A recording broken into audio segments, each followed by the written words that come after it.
Recording started. So welcome to Ivan Neville. Our session this afternoon is on Australia's future workforce, labour market trends. This is a requirement and part of our SEEKR professional standards is that we need to understand elements of the labour market, understand the implications of movements and trends, and how we apply that to our work with young people. We're very fortunate to have Ivan Neville with us this afternoon, the Branch Manager of Labour Market Research and Analysis. Ivan works in the Federal Department of Education, Employment and Workplace Relations, and the acronym of course is DEWA. He's currently the Branch Manager, Labour Market Research and Analysis Branch, and has responsibility for the analysis of the contemporary Australian labour market and the identification of current and future demand for skills.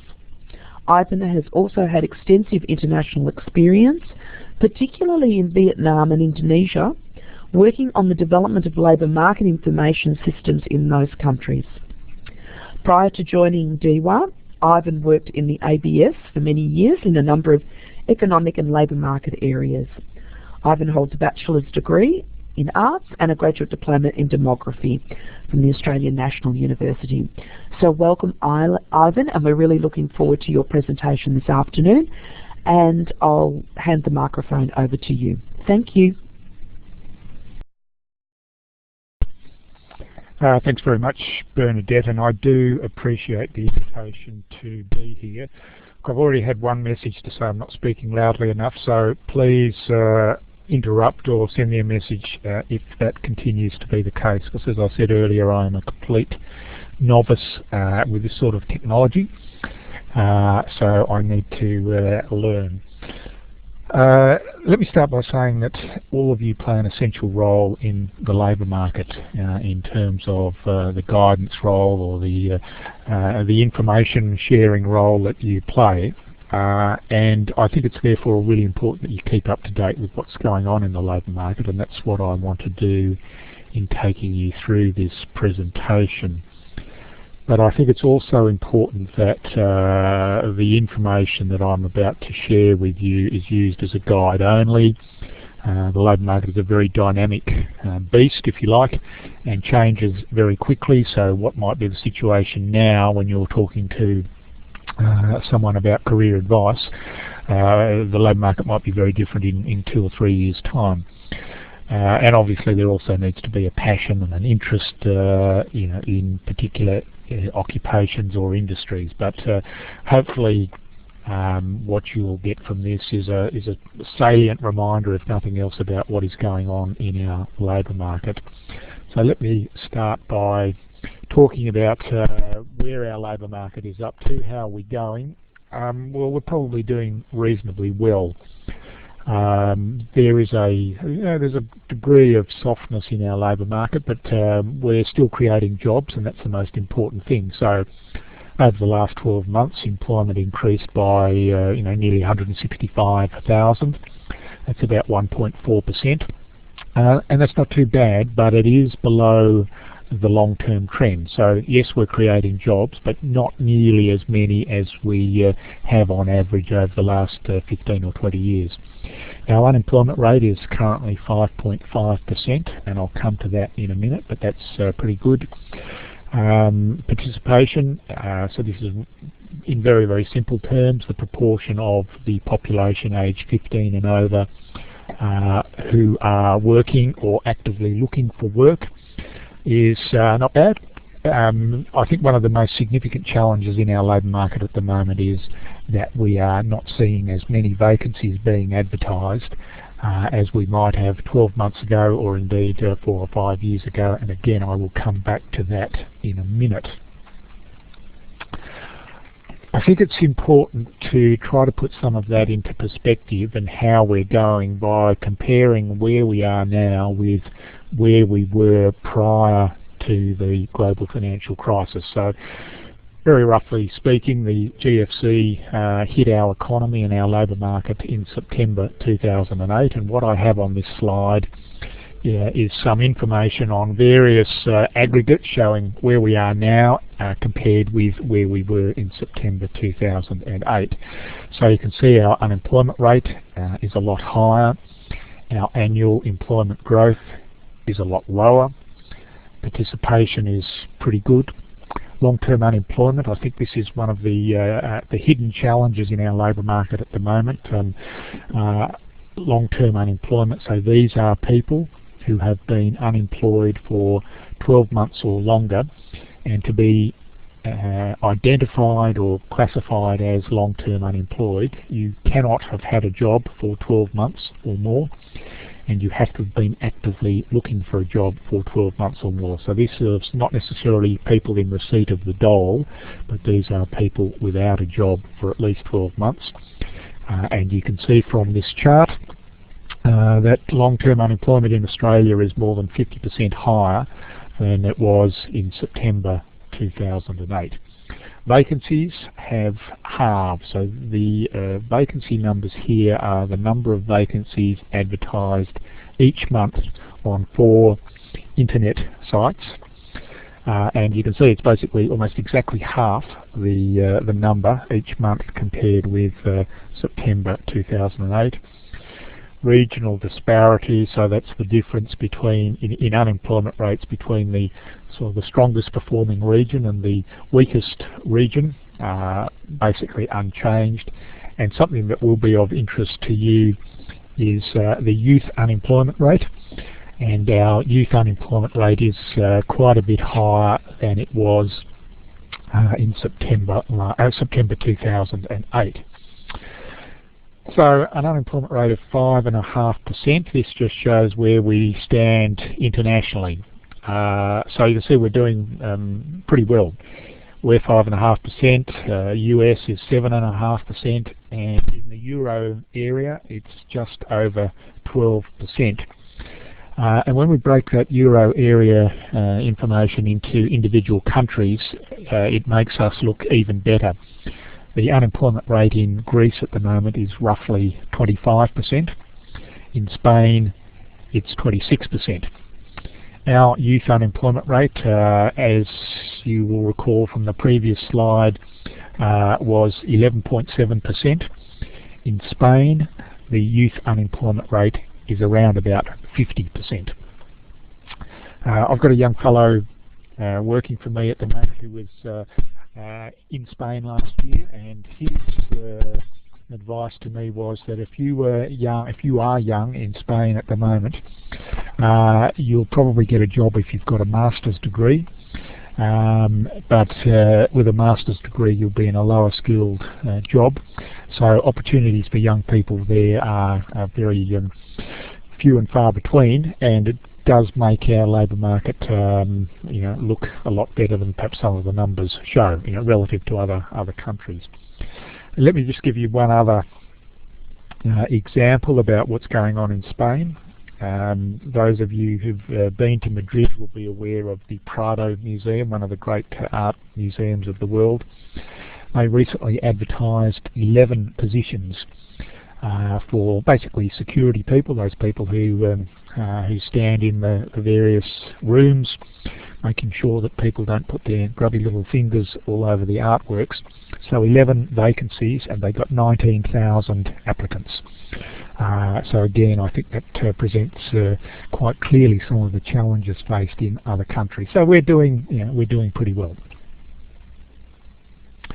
Just looking very briefly at Melbourne and the rest of Victoria and how the labour market here is going. Look, I think in general terms I would have to say that the labour market in Victoria is a little bit softer than the national average, and that's partly due to the makeup of industries, and there's obviously a concentration on manufacturing in some parts of the state, and you would all have heard about what's going on in Geelong and Broadmeadows with Ford, and that obviously has an impact on the labour market. But just going through this slide very quickly, see that the unemployment rate in Melbourne and the rest of Victoria is above our national average of 5.5%. Employment, basically we need to understand and appreciate that Melbourne is the second largest labour market in the country. So while there will always be, while there may be some softness at the moment, there will always be a lot of opportunities in a very large labour market because of size and access to markets, and those sorts of opportunities will present themselves. Melbourne annual employment growth has been just a little bit above the national average, but you can see in the rest of the state there's actually been a decline in employment over the last 12 months. There's a significant difference in the participation rate between Melbourne and regional Victoria, and that is generally the case across the country. Participation in regional Victoria quite low. About 15,000 long-term unemployed people in Melbourne and another 6,000 in regional Victoria. Average duration of unemployment in Melbourne, so 26 weeks. So on average, if you lose your job today in Melbourne, it's going to take you 6 months to get another job, and in regional Victoria it'll take you an extra 10 weeks to find a job. And again, that's pretty typical across the country, where job seekers in regional areas on average tend to take longer to find a job than people in the cities. And again, that really just comes down to the availability of vacancies and opportunities.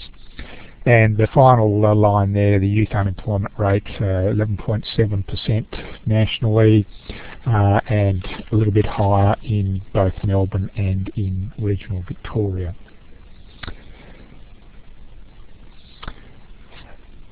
But the labour market does vary quite significantly across the state and even across Melbourne.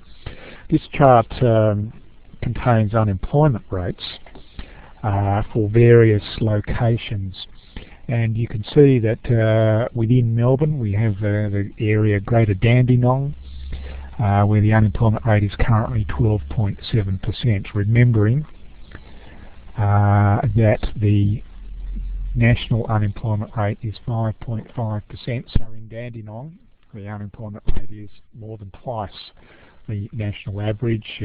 Sunshine 11.8, Milton 10.6, Corio, that's sort of around the Geelong area, an unemployment rate of just about 10%.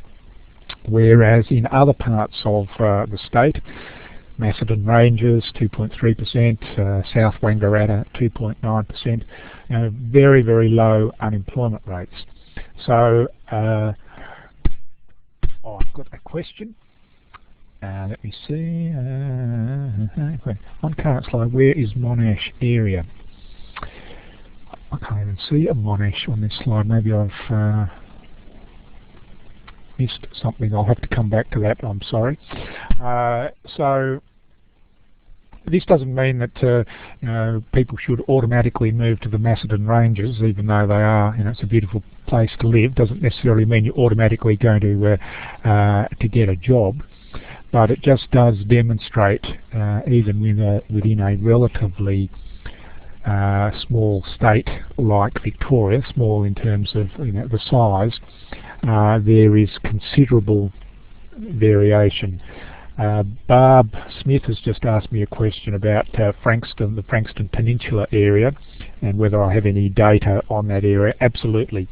I guess all I'm doing at the moment is just highlighting some parts of the state and some parts of Melbourne, showing labour market conditions. But if any of you have some specific locations in which you are interested, then while I don't necessarily have those data with me, I can certainly make arrangements to send them to Bernadette for further distribution. So please come back to me with any questions that you might have about other areas that I'm not covering off, because obviously we do have a great wealth of information about the state, and it's clearly impossible in this sort of setup to cover all areas. But I'm more than happy, Barb, to provide you with information on Frankston and the Mornington Peninsula. Where's the jobs growth been over the last 5 years? So this is for Victoria as a whole. And what this really demonstrates is the change in employment by broad industry groups over the last 5 years. And you can see at the bottom, manufacturing employment has fallen by 31,000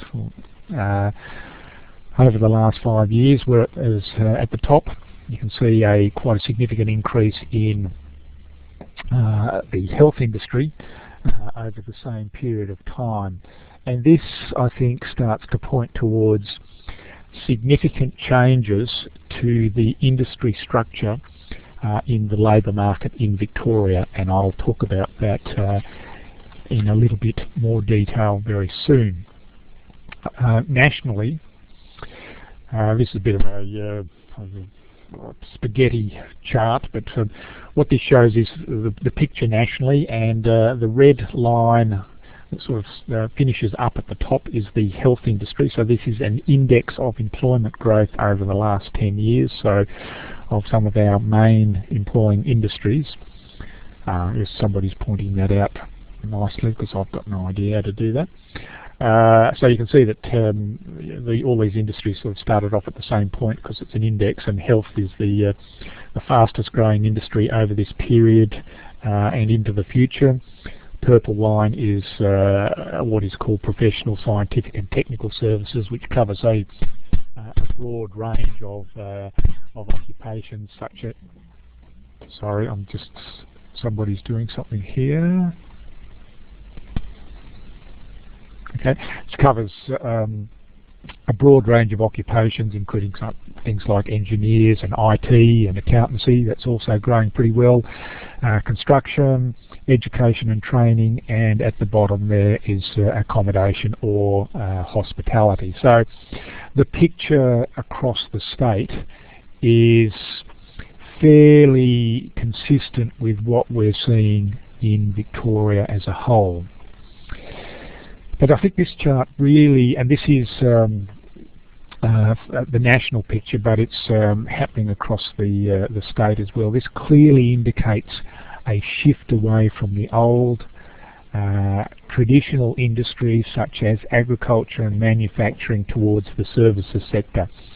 So there are two columns for each broad industry group, one showing the proportion of total employment accounted for by that industry in February 1988 and the situation in February this year. So for instance, in 1988 manufacturing accounted for 15% of total employment. By February 2013, so 25 years later, the proportion of total employment accounted for by manufacturing has just about halved. So it's clear from this that 25 years ago manufacturing was the largest employing industry by a long way, but it's now slipped to number 3 in terms of the proportion of total employment accounted for by that industry. Similarly, agriculture is about halved over the 25-year period, whereas on the right-hand side of this chart you can see health. There's been a significant increase in employment in health over the last 25 years. Health is a really interesting industry. You can see from this chart that that health is the largest employing industry in the country, so more people employed in health than in any other industry. It's the largest industry. It is the fastest growing industry. So over whatever period you look at, 5 years or 10 years or 20 years, there have been more new jobs created in the health industry than in any other industry. It's also the most resilient industry in our labour market, so it really doesn't matter what is happening elsewhere in the economy or what's happening overseas. People are still having babies, people are still getting sick, and people are still getting older. And it's that population growth and the ageing of our population that is really driving this significant change in healthcare, the health industry. It's also an industry that provides opportunities across basically all occupations. Bernadette, I'll come to your question in a minute. So you think about the health industry, yes, it is about doctors and nurses, but it's also about carers, it's about clerical positions, there'll be engineers, there'll be, if you can think about an occupation, it's basically going to be available in the health industry. So it is an industry that is going to provide enormous opportunities across a broad range of occupations over the course of the next 5, 10, 15 years. The other industry that I just want to point out in this chart is the second from the left, and that is mining. We hear a lot about the mining industry and the wonderful opportunities afforded by that industry, and everyone wants to work in mining because of those opportunities. Mining is a really significant industry in our economy, and the resource-intensive parts of the country like WA and the Northern Territory have done pretty well out of the resources industry over the last few years. But you can see from this chart that while there has been an increase in the share of total employment accounted for by mining, it's not a big employer. And let me put it all into perspective for you in terms of mining versus the health industry. Mining directly, and I acknowledge that mining has its tentacles into many other industries, but mining directly across the country employs about 260,000 people. Across the country, healthcare employs about 1.2, 1.3 million. So 5 or 6 times more people employed in the health industry than in the mining industry. So if you think about opportunities, yes, mining is important, but it's not going to generate enormous opportunities for a lot of job seekers. Bernadette asked a question about whether I can get some information on the number of people who've moved from manufacturing to healthcare. That really is almost an impossible question to answer. I can certainly look at it, and we may get a little bit of information from the census, and I'll take note of that. But if you think about those two industries, they are quite different, and this is one of the challenges in our labour market, that if people have been working in manufacturing for, say, 30 years, then it becomes a hard shift for them to maybe move from a lower skilled occupation in manufacturing to an industry like health, which does have a lot of lower skilled occupations, but the demands and the requirements of the health industry might be very different from the manufacturing industry. But I'll certainly investigate that to Bernadette to see whether or not we can get that sort of information. So there's been a significant shift away from the old traditional industries like manufacturing and health to manufacturing and agriculture to the services sector.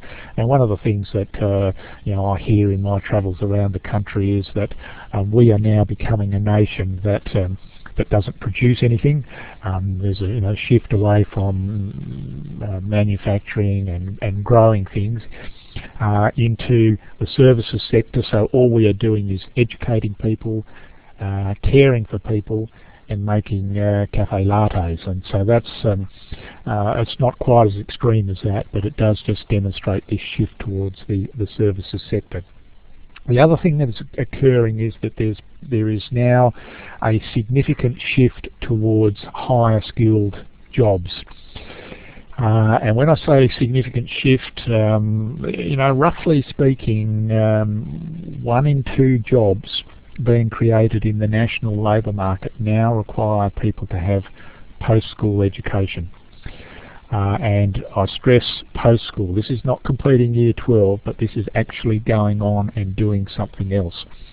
So the opportunities in our labour market for people who have not completed Year 12, those opportunities still exist, but they are diminishing, and diminishing quite rapidly. So it does mean that education and training are becoming more vital. We know that there are direct links between educational attainment and labour market outcomes, and I'll show you a slide on that in a minute. We know that there's a fairly strong correlation between educational attainment and income, and again I've got a little bit of information on that, and the issue of most new jobs now requiring post-school education. And let me just show you the impact of education on the labour market, and this really is, I think, probably the most important slide I can ever show anybody in any field to stress the significance of education. So basically what this shows is that if somebody didn't complete Year 10, so this is the far right of the slide, someone didn't complete Year 10, an unemployment rate of about 20%, and the orange line is participation, very low at 51%. You go to the other side of the chart, if you go to university, unemployment rate is very low. It's basically people just changing jobs, and participation is very high. And that's not surprising. You know, you'd expect there to be a significant difference between people who go to university and people who leave school before completing Year 10. I mean, why do most people go to university? They go to university to get a better job. Now, we can't expect everyone to go to university, and we don't want everyone to go to university, but if you go 2 columns along, Cert 3-4 training, you can see that in today's contemporary labour market, and I should have said that this is information from the 2011 census, and it relates to 25 to 34-year-olds, so people not all that long out of education.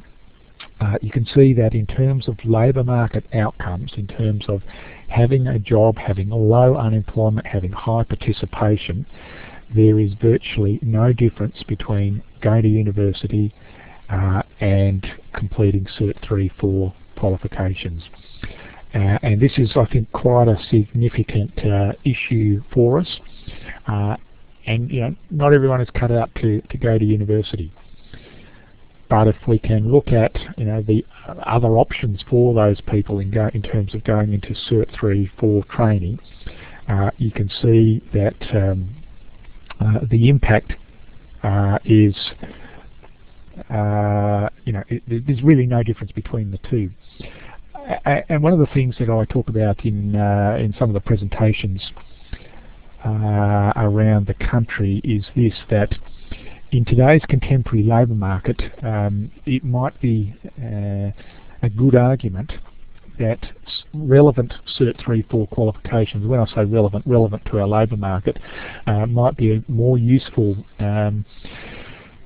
pathway to a job than going to university and doing you know, an esoteric degree that, yes, you learn certain skills that are, you know, transferable across you know, across various parts of our economy and our labour market, but may not be specific enough to, you know, really make a difference in terms of labour market outcomes. And for those of you who were around at the start, will have heard that I've got an arts degree.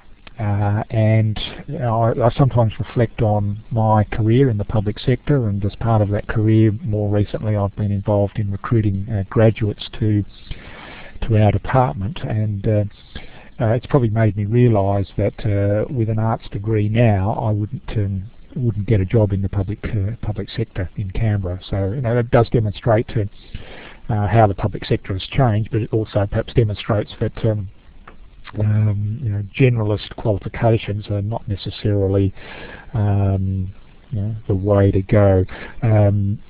Somebody's asked a question about data. This information is actually from, to get this level of detail, we've had to go to the 2011 census.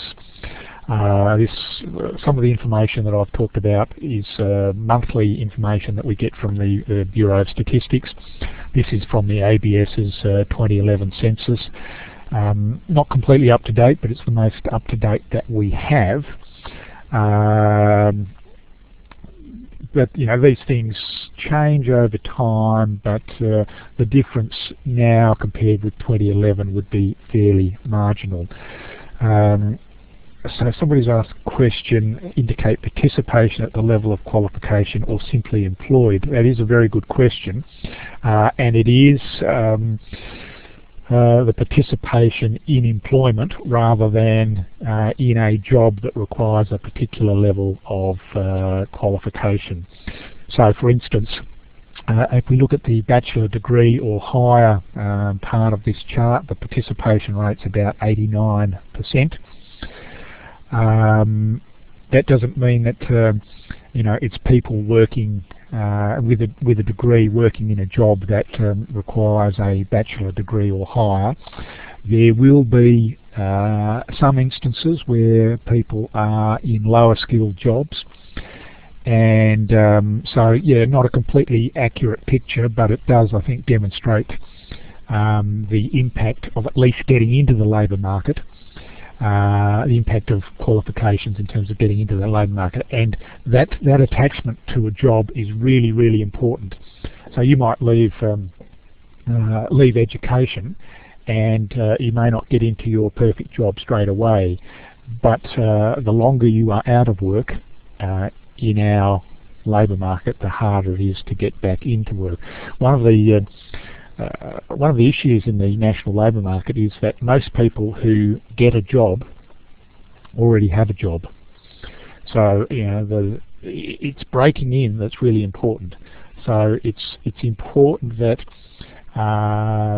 people have goals and ambitions in terms of the type of work that they want to do, and have an understanding about those jobs and the educational requirements. But it's also important to that they appreciate that they can't necessarily move straight into the perfect job. There may be a slightly imperfect job that proves to be a stepping stone towards a better job. Just one final point. One of the issues in terms of people with say a degree who might be in lower skilled occupations, and this is one of an issue in parts of Victoria, relates to migrants. So these are people who are born overseas, perhaps born in a non-English speaking country, who have completed university qualifications and are working in a lower skilled job, or indeed not even participating in our labour market. And one of the issues for these people is, yes, they are well qualified, they might have significant experience, but English proficiency is also an element in terms of labour market success. And I do have something on English proficiency in a couple of slides time. So moving on to the next slide, this just shows the impact of education on income. And again, this is not a perfect picture, because the level of income will depend on age, it will depend on experience, it will depend on location, it will depend on the qualifications that you have. So there is a gap, still a gap between having a degree and having Cert 3-4 qualifications, but I am of the view that that gap is closing, and as I said, it really depends on what you're studying. But it also shows that if you have not completed a post-school qualification, your average weekly income is a lot lower than having that post-school qualification. So somebody, Naomi, has said that may have some data on where graduates are employed, and some of the universities have produced information on this in the past. Yes, graduate careers does have information on graduates, and what proportion of recent graduates by field of study are employed 4 months after the completion of their study. And if that's of any use to anyone, then I can certainly make arrangements to provide that. Just as an aside, as part of my extracurricular activities, I also happen to be a director of Graduate Careers Australia, so I do have fairly good access to their information. Literacy and numeracy. This information is taken from the My School website, so it relates to the NAPLAN testing, and I'm sure you're all aware of that testing. And this is not about whether it's a good, bad, or indifferent way of getting information. But what I've done here is use some publicly available information to highlight that in parts of the state there are some issues around literacy and numeracy of which we need to be aware. So these are Year 9 students last year who did not meet the minimum standard for reading and numeracy. So across the state, it's 5% of Year 9 students last year didn't meet the minimum standard for reading, and 3% didn't meet the minimum standard for numeracy. And you can see that's a little bit below the national average, which is good. So across the state, on average, things are going well. But if we look at individual schools in particular areas, and this is not about having a go at particular schools, because I know that schools put a lot of emphasis on reading and numeracy, but what this just does demonstrate that in parts of the state, despite the overall picture looking really, really good, that in parts of the state there are still issues around literacy and numeracy of which we need to be aware. So if you think about these people, so they're Year 9 students last year, some of them are pretty close to being in the labour market, if not already in the labour market. So if their literacy and numeracy levels are below a minimum standard, they are going to face quite significant challenges in getting a job. You think about the way of the world now and how a lot of employers recruit. Generally there's still a lot of employers who require people to complete an online application, or you might have to write a letter of application to an employer. If these people do not have literacy and numeracy levels that are of the minimum standard, then they are going to struggle in the labour market. Let me try to give you a personal example. We're all employers in one way or another, and over the years I've advertised quite a number of positions in my area, including at the graduate level. And if I get a number of applications, I don't necessarily read every word in those applications. I will scan them, and if an application or a letter is poorly put together, badly presented, full of typos, full of spelling mistakes, that sort of thing, then that shortlisting process is very quick and quite ruthless. And we just need to bear in mind that there are people in this state that are falling below that minimum standard for literacy and numeracy, and we need to take account of them in terms of the training regime in the state, but also to ensure that we understand individuals' reading and numeracy levels, and take some remedial action if necessary, but also point them in, talk to them about how the labour market is functioning, and maybe direct them to particular jobs that might be more applicable to them. I mentioned English proficiency, and remembering that there are some parts of this state where the proportion of people born in a non-English speaking country is quite high. Two examples, one in regional Victoria and one in Melbourne.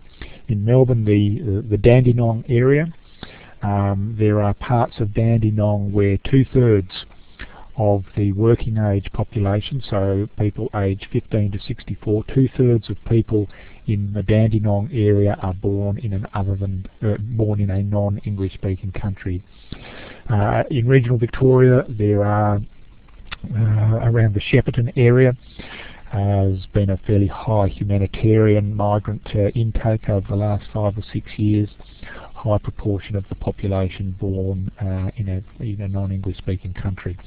English proficiency absolutely vital in our contemporary labour market in terms of getting a job. And you might argue that perhaps in a multicultural society we need to be moving away from that a little bit, but regardless of that view, there's still an enormous requirement in our labour market for people to speak English and speak English well. So if we look at this chart, so this is basically showing people who speak a language other than English. They may well speak English, but they also speak a language other than English. So if you don't speak English at all, far right hand side of this chart, very, very low participation at 30%, high unemployment, whereas if you only speak English, low unemployment, very high participation. So English proficiency, a really key element in terms of labour market success. So again, for those of you who might be talking with people from a non-English speaking background, we just need to ensure that there is some focus on English proficiency, because it does have a significant impact on labour market success. So education and training is absolutely vital in terms of getting a job. Literacy and numeracy is absolutely vital in terms of getting a job. English proficiency is absolutely vital in terms of getting a job, but none of those qualities, none of that will get you an automatic job without employability skills. So employability skills, soft skills, whatever you want to call them. So I'm talking about motivation, communication, being able to work as part of a team, organisational skills, really key elements in terms of labour market outcomes. What we know, and it's probably not all that important to worry too much about the numbers on this chart, on this slide, but basically what we know from the research undertaken in the department is that there are some employers across the country who will be prepared to compromise on technical skills. They'll say, I can teach somebody how to use this machine. They might be prepared to compromise on experience. Rather than expecting somebody to have 10 years of experience, they might be happy to take somebody with 1 year's experience. So they'll compromise on technical skills, they might compromise on experience. But there are very, very, very few employers across the country who will compromise on employability skills. And that's basically the numbers in brackets. So in terms of teamwork skills, 0.3% of employers who've been involved in research undertaken within the department, only 0.3% are prepared to hire somebody without teamwork skills. So education vital, literacy and numeracy vital, English proficiency vital, but none of that will get you a job without employability skills. And we need to appreciate that this is across all occupations, across all parts of the country, across all skill levels, across all ages. Whatever way you want to slice and dice the labour market, this is what employers are wanting. But they are struggling to get people with these sorts of qualities. So it's absolutely vital that in communicating with any potential participant in our labour market that we talk about post-school education as being a vital element, but we also need to ensure that these employability skills play a big part in the thought processes. And one of the things I've experienced in my time as as a recruiter for our department, but I've also been exposed to, in talking with other employers, is that you know, they will say for somebody with post-school education, and let's say they've got a university degree, that there's a common view that they would prefer to take somebody with mid-level grades who's got these employability skills than somebody who's the most highly qualified graduate who doesn't have these sorts of skills. And as I mentioned earlier, I was involved in recruiting graduate economists to our department, and quite often I would take somebody who'd averaged 65% in economics because they had these sorts of skills, rather than take somebody who'd averaged 90% who did not possess those skills. And I think it's also fair to say that you know, first impressions and that interview or that discussion with an employer is really important as well. And I've heard employers in recent times, including in I might say regional Victoria, who've said to me, you know, all they had to do was just come into the discussion with me and demonstrate that they were organised and motivated and could communicate, and I would have given them a job. But you know, plenty of people are not able to do that, and it's having a big impact. So, and again, if I just look at my own experience involved in interviewing graduate economists, it was just really interesting the way people presented at interview, and if they were able to convince me of their skills in this regard, they were, you know, more likely to get a job than if they weren't, regardless of their qualifications. So that, you know, that interview process with an employer is really important, and I actually found, based on my experience, that the people who had a part-time job while they had, you know, been studying at university or something, had a lot more to talk about.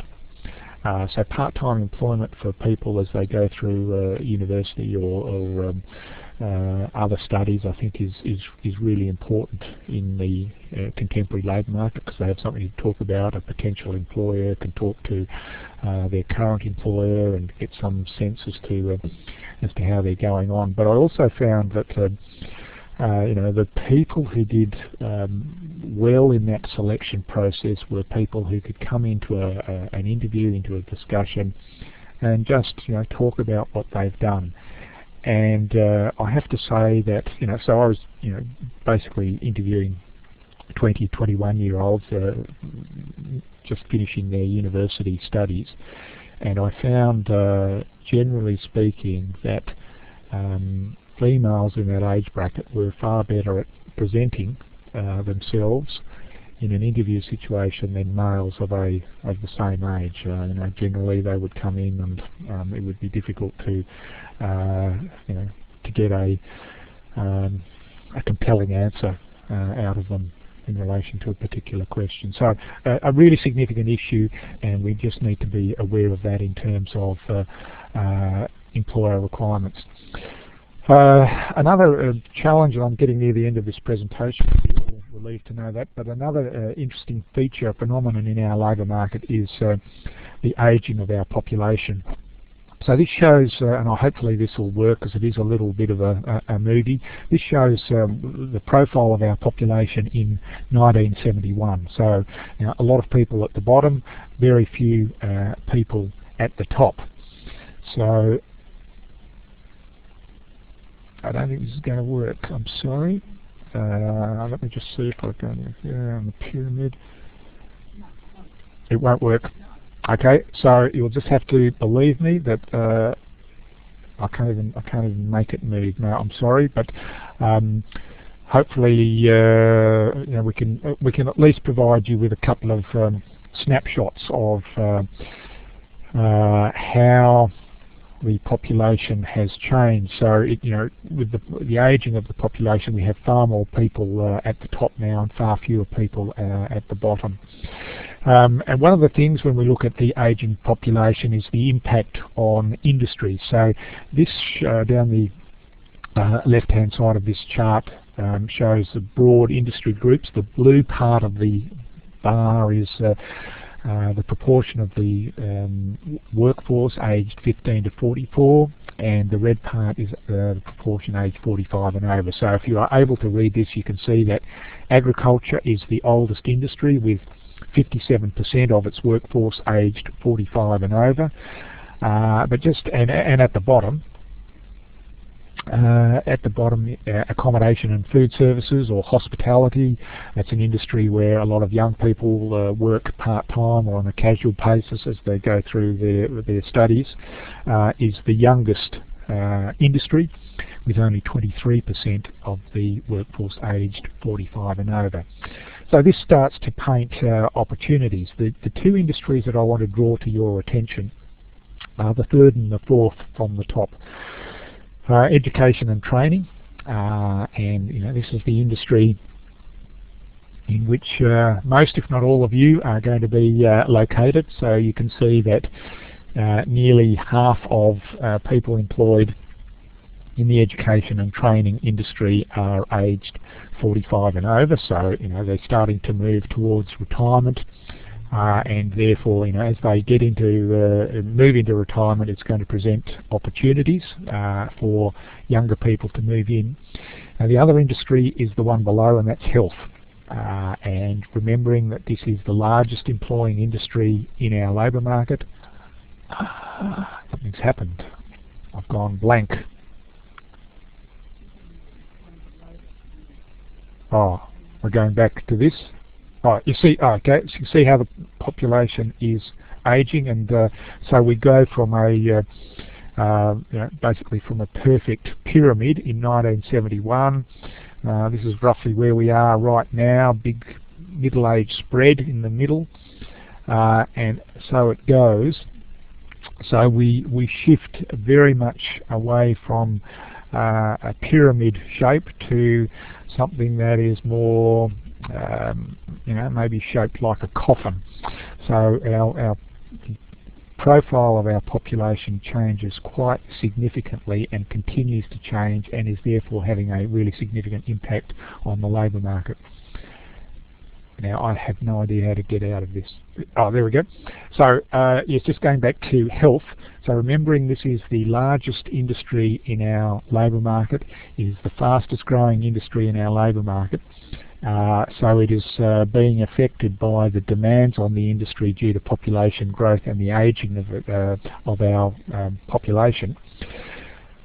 But it's also going to be affected by its own internal ageing. So over the course of the next few years, the opportunities in the health industry are going to be quite significant. So we need to bear that in mind. What about occupations that are in shortage? This just shows a broad range of occupations that have been in shortage for 9 of the last 10 years. Professional occupations, you can see nurses there, a number of health occupations, childcare, and also a number of trade occupations in shortage for most of the last decade. That's not to say that there aren't other occupations in shortage, but all this is showing is those occupations that have basically been in shortage for the last decade. What about the future? Again, this shows the 19 broad industries by employment growth, projected employment growth out to November 2017, and this is work that's done within my area of the department. At the bottom you can see that we're projecting a further decline in employment in agriculture over the next 5 years, so the only one of the 19 industries in which there's likely to be a fall in employment. Going up 6 or 7, you can see manufacturing, very large industry, but very few jobs are likely to be created over the next few years. Just below that, mining.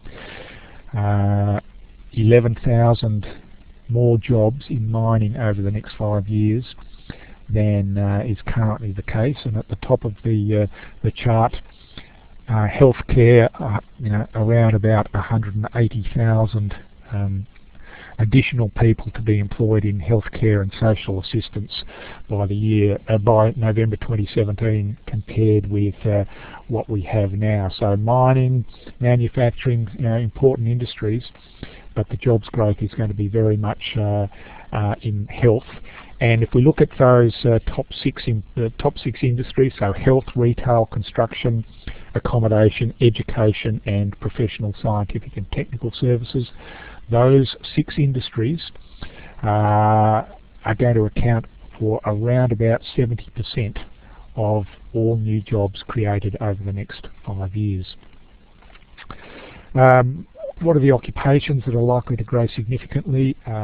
These are skilled occupations, a broad range, and this is just change in employment rather than percentage change in employment. But you can see at the top there is aged and disabled carers.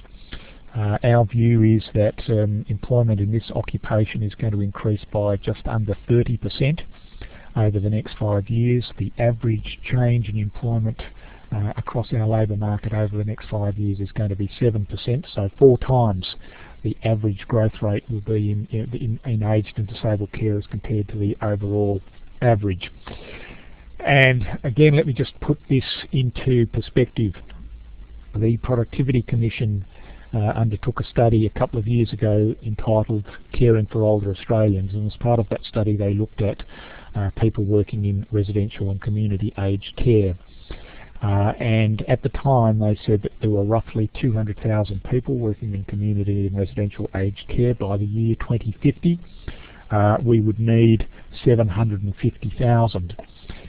Not taking account, of course, that those 200,000 people will almost certainly have retired, so we need 1 million more people to work as aged and disabled carers between now and 2050. So that demonstrates what is happening in our labour market and what is happening in the health industry.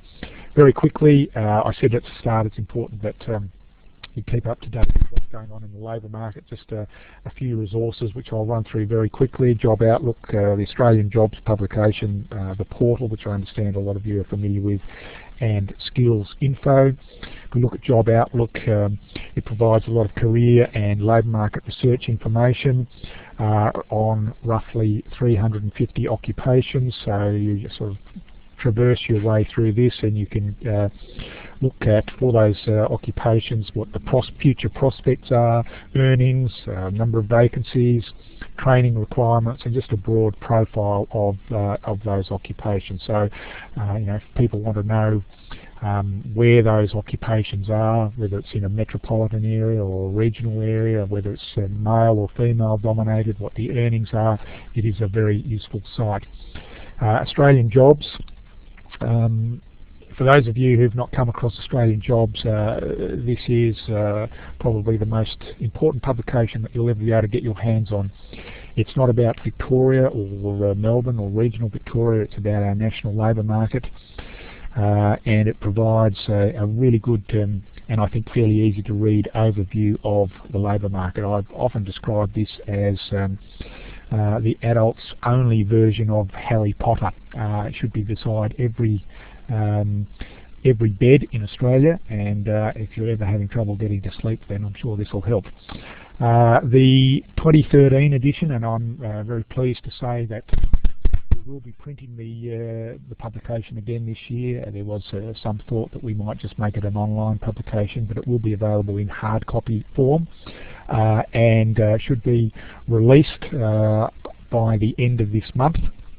I think is just on the verge of going to the printers. So if you're not aware of the publication, you want to get a copy of the 2012 publication, or you want to ensure that you're on the mailing list for 2013, then please let me know and I can make those arrangements. The Labour Market Information Portal, I think most of you are aware of this. This provides a lot of up-to-date labour market information on a regional basis. And finally, Skills Info. A lot of employment data by industry, so the employment characteristics, trends and prospects of occupations and industries across our labour market. I'm losing my voice, and as it turns out, that is my last slide. Certainly happy to take any further questions.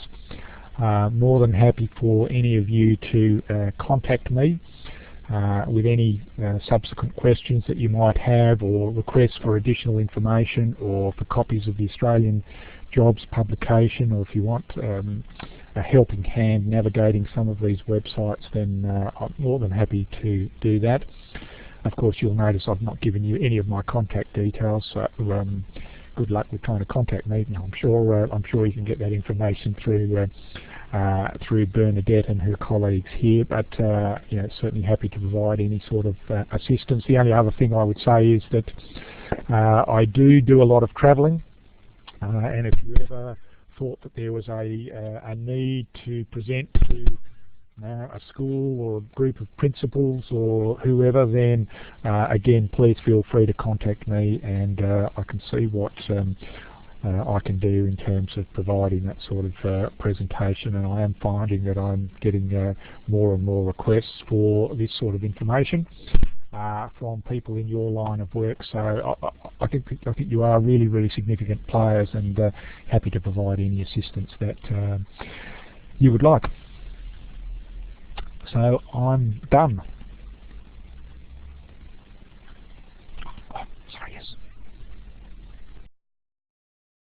Ivan, thank you very much for an incredibly informative session. I think we need a round of applause there from everybody. Can you see the little applause button? I think that was a fantastic session. Certainly gave us a great deal to think about, and really challenged some very hard-held beliefs in terms of both the movement of the labour market, the industries that are predominant, and the importance of education and training.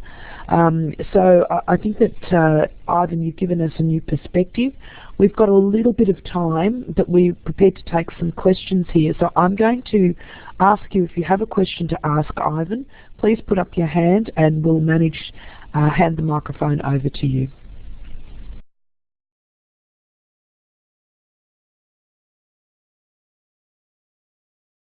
Okay. We have got one more slide to go through, but before we do the evaluation, I just want to flick back to this particular website, because Ivan didn't draw. He drew our attention to it. This is probably one of the best websites that, as a professional career advisor, you can utilise. This particular website will localise for you information about your region. So for those of you that are interstate, you can certainly go to the LMIP website. You'll be able to locate right down to a regional area the important labour market information in terms of engagement, in terms of unemployment figures, in terms of length of time in unemployment, right down to quite distinct regional profiles. So I'd like to give this particular site a real plug. It's got a lot of incredibly valuable information for career advisors and for teachers as well. So those of you that are preparing career education programs, you can use it with students. We've got some activities in our Year 10 book around, and Year 10, 11 and 12 books around this LMIP website, well worth having a look at. So thank you for that, Ivan. And of course, the Australian Jobs publication, I just love this publication. Ivan did mention before he started his presentation this afternoon that there'll be 25 copies sent to every school in Australia. When you get your copies, we would ask as many CEAV members as possible to write letters of thanks to Ivan and his department. This is not the education department that's doing this for us. It's actually the employment department section of DY. So we do appreciate the input. This is a fantastic resource to use with your parents, particularly when you've got parent information evenings and briefings. It's an easy resource to use and very applicable to assisting them to review what occupations are in growth and in decline. So a fantastic resource. So thank you, Ivan. On behalf of the Career Education Association of Victoria, we really appreciate your involvement in our webinar this afternoon. oops, and I've got to go right back on, might see if I can get Anita to pull up the last slide in terms of evaluation, so we can get everyone to complete their evaluation. Thanks, Anita. Before we finish off the session this afternoon, Anita, if you can type that into, oh, beautiful, she's ahead of me. The evaluation form is now in the chat room window. We would love some feedback on this session. It's a very quick little survey that we'd ask you to complete before you leave the room this afternoon.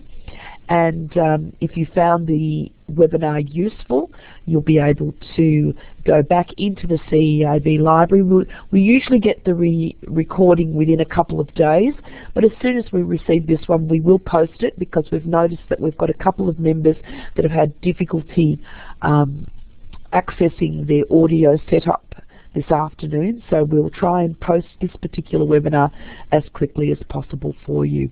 So thank you, everyone, and thank you, Ivan. Anita, we might get you to put a clock on for 1 minute before we close the room down. Perhaps 2 minutes might be a good time to allow people to complete their evaluations, and then we'll close the room down. So in the meantime, if you've got a question, and I'm sure Ivan will stay online for the next 2 minutes, in case you'd like to ask a question or write something in the chat room. So thanks everyone for being with us this afternoon.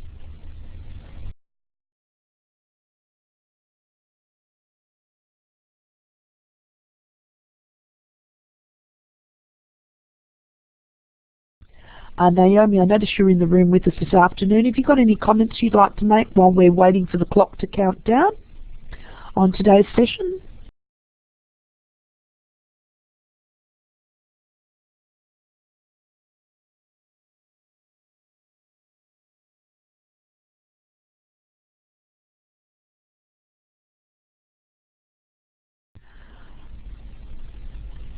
Rightio, we've got about 25 seconds left before we stop the recording this afternoon. So once the recording is finished, we will then ask people to leave the room, and we'll stay on for just a brief time, but we'd appreciate it if everyone could actually exit the room. To exit the room, all you need to do is close down your browser in the top right-hand corner. Thanks, Anita, if you could stop the recording.